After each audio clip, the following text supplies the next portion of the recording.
ترک خلافت عثمانیہ میں کئی جانباز گزرے ہیں جنہیں آج بھی تاریخ کارناموں کی وجہ سے نمایاں کرتی ہے۔ ایسا ہی ایک تابندہ نام خیر الدین پاشا باربروسا کا بھی ہے۔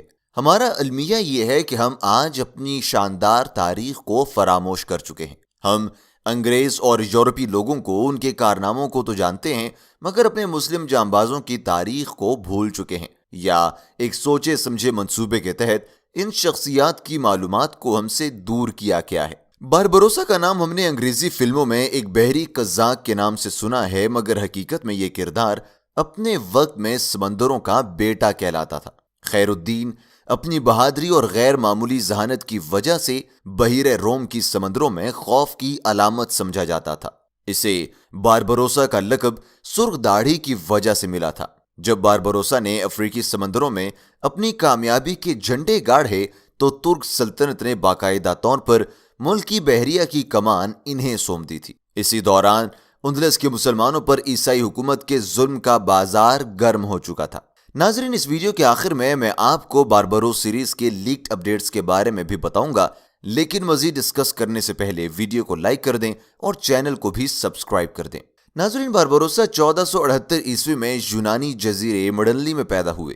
ان کے حالات زندگی زیادہ تفصیل سے نہیں ملتے، مگر پھر بھی جتنی انفارمیشن ہمارے پاس موجود ہے ہم نے وہ سب گیدر کر کے آپ کے لیے آج کی یہ ویڈیو بنائی ہے۔ بعض مورخین کے مطابق انہوں نے ابتدائی زندگی ینیچری میں سلطنت عثمانیہ کی خدمت کرتے ہوئے گزاری، جبکہ بعض کے مطابق وہ شروع سے ہی سپاہی تھے۔ کچھ مورخین کہتے ہیں کہ ان کے والد بحری جہازوں کے ذریعے تجارت کرتے تھے اور بعد ازاں انہوں نے بھی تجارت کی، لیکن اس بات پر سب متفق ہیں کہ باربروسا ایک ایسے بحری قزاق بن گئے جس کا مقصد عیسائی کے جہازوں پر حملہ کر کے انہیں نقصان پہنچانا تھا۔ 1505 تک وہ 3 بحری جہاز حاصل کرنے میں کامیاب ہو گئے تھے۔ اگلے ہی سال باربروسا نے جیریا نامی جزیرے میں چھاؤنی بنائی۔ یہاں سے ان کی کارروائیوں کا رخ مغرب کی جانب ہو گیا، جہاں اسپین اور فرانس کے عظیم الشان سلطنتیں موجود تھیں۔ 1452 عیسوی میں وہ دلگداز سانحہ رونما ہوا جسے سقوط غرناطہ کے نام سے یاد کیا جاتا ہے۔ وہ یورپ جہاں 800 سال تک مسلمانوں نے حکومت کی ان سے چھن چکا تھا۔ مسلمانوں کے ساتھ اسپین میں انتہائی انسانیت سوز سلوک کیا گیا اور ان پر عیسائیوں نے مظالم کی انتہا کر دی تھی۔ سقوط کے 10 سال بعد مسلمانوں کے سامنے صرف 3 راستے بچے تھے: ترک وطن، ترک اسلام یا پھر موت کا راستہ۔ ان حالات میں شمالی افریقہ کا ساحل واحد سہارا تھا، لیکن مسئلہ یہ تھا کہ بیچ میں سمندر حائل تھا۔ لٹے پٹے اور بے گھر مسلمانوں کے لیے یہ سمندر عبور کرنا بہت مشکل تھا۔ صرف ترک ہی وہ قوم تھی جو ان مسلمانوں کو اندلس سے شمالی افریقہ منتقل کر سکتی تھی۔ چنانچہ اس مسئلے کے حل کے لیے خیر الدین باربروسا نے اپنی خدمات پیش کر دیں۔ 1504 عیسوی سے 1510 عیسوی تک مسلسل 7 برس خیر الدین اندلس سے شمالی افریقہ تک مسلمانوں کو پہنچانے کا فرض سر انجام دیتے رہے۔ اس عرصے میں 70,000 مسلمان ان کی کوششوں سے ہجرت کرنے میں کامیاب ہو گئے تھے۔ جہاں لوگ ان کی کوششوں سے عیسائیوں سے چھٹکارا پانے میں کامیاب ہوئے، وہیں ان کی شہرت میں بھی بے پناہ اضافہ ہوا۔ لٹے پٹے مہاجرین میں سے اکثر آپ کا ساتھ دینے لگے۔ ان اقدامات کی بدولت باربروسا کی جمعیت میں بے پناہ اضافہ ہوا۔ مہاجرین اندلس کو خیر الدین کی بدولت 2 فائدے حاصل ہوئے۔ اول یہ کہ انہیں خیر الدین کی شکل میں ایک امیر البحر میسر آ گیا، اور دوسرا یہ کہ عیسائیوں سے اپنے مظالم کا بدلہ لینے کے لیے ایک مضبوط پلیٹ فارم بھی مہیا ہو گیا۔ ان مسلمانوں کی بدولت خیر الدین نے الجزیرہ پر قبضہ کر لیا۔ یہی قبضہ بعد ازاں ان کی سلطنت عثمانیہ کے ساتھ اتحاد کا سبب بنا۔ خیر الدین کے مہاجرین کے ساتھ اس نے سلوک کا چرچا جب باب عالی تک پہنچا تو سلطان سلیمان اعظم قانونی نے فوراً انہیں بلوایا اور اپنے والد سے اجازت حاصل کر کے انہیں الجزیرہ کا حاکم بنا دیا۔ چونکہ یہ علاقہ بحیرہ روم کے مغرب میں تھا، اس لیے آپ کو پورے مغربی بحیرہ روم کا گورنر بنا دیا گیا۔ یہ قبضہ 1516 میں مکمل ہوا۔ اب خیر الدین باربروسا مسلم دنیا میں مقبول ہو گئے تھے۔ عیسائیوں نے ان کے قتل کے لیے انعامات مقرر کر دیے۔ دنیا عیسائیت میں ہیجان برپا ہو گیا اور ان کی تمام تر توجہ بحری طاقت کی طرف مبذول ہو گئی۔ 1519 عیسوی میں اسپین اور فرانس کے متحدہ بیڑے نے الجزیرہ پر قبضہ کرنے کی کوشش کی، لیکن خیر الدین نے انہیں نہ صرف شکست سے دوچار کیا بلکہ ان کے کئی جہازوں پر قبضہ بھی کر لیا۔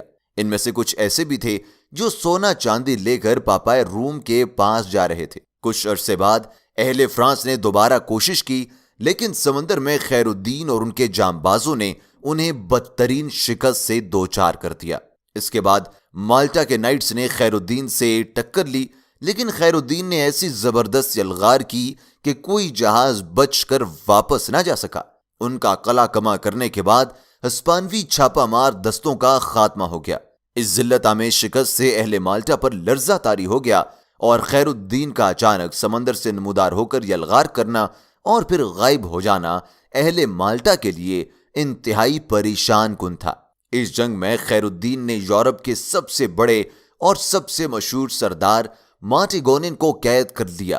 کچھ عرصے بعد خیر الدین نے الجزیرہ پر اچانک دھاوا بول دیا اور ایک اہم حصے پر قبضہ کر لیا۔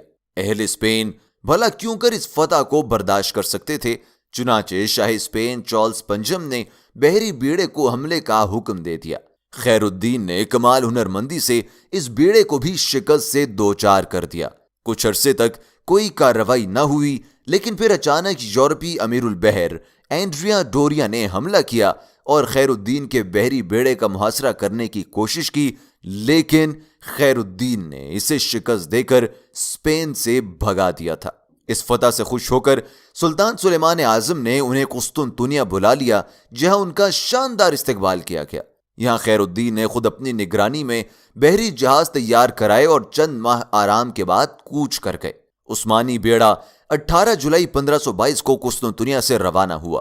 اس بیڑے میں 84 جہاز اور 10,000 سپاہی شامل تھے۔ پہلے روڈس کی بوری آئی اور خیر الدین نے 1 لاکھ کے لشکر کو شکست دی۔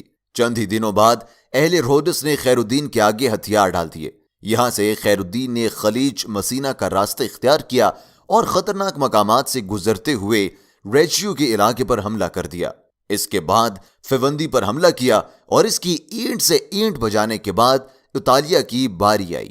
آخر کار تنگ آ کر اہل یورپ نے خیر الدین کے خلاف متحدہ محاذ بنا لیا۔ 27 ستمبر 1529 کو ویانا شہر کا محاصرہ ہوا۔ خیر الدین کے لشکر نے 7 لشکروں کو شکست دی۔ صلیبی اتحاد پارا پارا ہو گیا اور عیسائیوں کو انتہائی ذلت آمیز شکست ہوئی۔ ہزاروں کی تعداد میں عیسائی مارے گئے اور پورے یورپ میں صف ماتم بچھ گئی۔ ان حالات سے فائدہ اٹھاتے ہوئے خیر الدین نے تیونس جیسے اہم جزیرے کا محاصرہ کر لیا، اور اسے پہلے کہ اہل یورپ اپنے غم پر قابو پاتے تیونس فتح ہو چکا تھا۔ اہل یورپ کو یوں محسوس ہوا کہ سمندر میں طوفان آ گیا ہے، کیونکہ یہ فتح اہل یورپ اور بالخصوص اہل اسپین کے لیے ناقابل برداشت تھی۔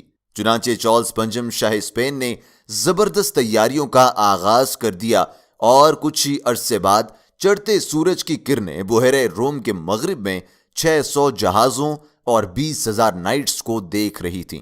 اس کے علاوہ لا تعداد کشتیاں تیونس کا رخ کر رہی تھیں۔ تیونس کے خلاف عیسائی اپنی پوری قوت لا چکے تھے۔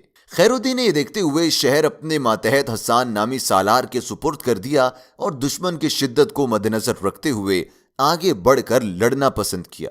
عیسائیوں نے یہ دیکھتے ہوئے اپنے لشکر کو 2 حصوں میں تقسیم کر دیا۔